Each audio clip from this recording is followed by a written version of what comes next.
Neil, in your Science in America video, you tell us. Hit it, Gans. One of the great things about science is that it is an entire exercise in finding what is true. You have a hypothesis, you test it, I get a result. A rival of mine double checks it because they think I might be wrong. They perform an even better experiment than I did and they find out, hey, this experiment matches.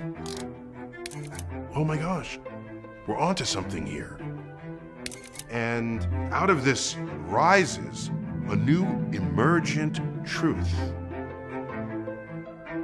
It does it better than anything else we have ever come up with as human beings. That quote paints a very nice picture, but it's not reality and holds the seeds of its own negation. If science is an entire exercise in finding what's true, and its experts are so credible and reliable, why would anyone double-check your experiment because they think you might be wrong? What does it say when there's no trust between scientists? And what if they do test it and the experiment doesn't match, but rather refutes your study? Then what? Instead of a new emergent truth, we see conflict and confusion, and this seems to be the norm for just about everything under the sun.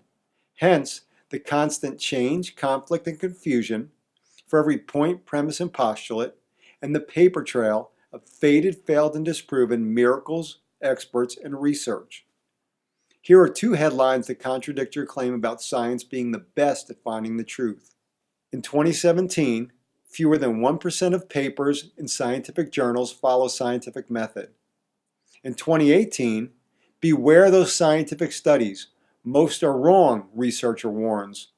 Dr. John Ionnides, a professor of medicine at Stanford University, who specializes in the study of scientific studies, published a 2005 article entitled "Why Most Published Research Findings Are False."